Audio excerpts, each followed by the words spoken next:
Hey everyone, and welcome to week 30 of the OLED burn-in test for my LG C9 OLED. This is the 65 C9 PLA model. As with all my recent videos, what I'll do is before we begin the burn-in test itself, we'll just go over the hours used. So UTT is the hours used, 1288.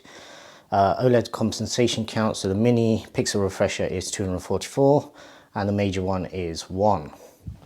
So with that, okay, so usage for the past week has been a lot less. Main reason for that is kids have gone back to school. My son, obviously, now that he's back at school, during the day he's obviously not playing on the PlayStation, but during the evenings, we've also set a rule, no PlayStation during school days, essentially. So because of that, the usage has probably only been maybe a movie that we watched yesterday. Today's actually the Saturday. Normally I would film these on the Friday, but yesterday, by the time we finished the movie, it was nearing 12 o'clock, and basically I just couldn't be bothered to get everything set up. So I figured I'll just do it early morning today. Now, today, football will actually resume, so Premier League is back today. Premier League returns, new season kicks off today, so for that reason, obviously the usage will probably get a bump again. Work-wise, I'm on a night shift next week, so probably you'll see a few hours during the day, but obviously nothing in the evenings. But going forward, I won't expect it to have the same sort of usage that we've had for the past 6 months because of lockdown and kids basically having a 6-month holiday rather than 6-week holiday.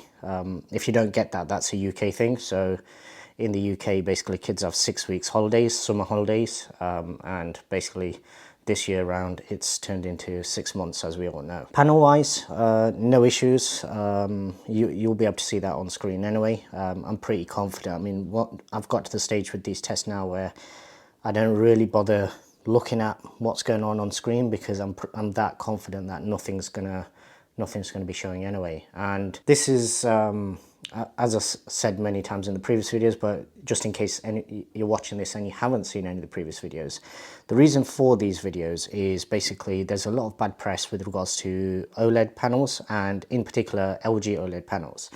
And that originates from probably the B8 and below series, where the subpixel structure was slightly different. So it had basically equal size, pretty much, red, green and blue. From the 2019 models, I believe, LG actually changed up the subpixel structure. So therefore, you essentially got a double-sized red subpixel, and the red subpixel was the one that usually used to burn out fastest. And basically these tests, these videos are essentially just to keep track of the panel for anybody out there who worries about burning and they're looking for either next-gen consoles or they're looking for it for gaming, maybe a PC monitor. If you're looking at the C10 48-inch, something like that. This is a 2019 model, and obviously the 2020 models, from what I've seen and read, they have slightly lower peak brightness, probably more aggressive and protective measures installed, and that's mainly looking at the market that they've aimed them at. So basically, if they're going after the gamers market, then they need to cater for that. And the peak brightness, that could just be from set to set, because obviously right now there's not many people out there who are actually doing tests on that sort of stuff. So it's literally just a handful of actual calibrators, people like that, reviewers that have actually got hold of the sets and basically made their assumptions. But it's so close that it's nothing really to worry about. But obviously these ones, the C9s, I believe the B9s as well, even though the peak brightness might be different, I believe the peak brightness on the B series is roughly about 250 nits lower.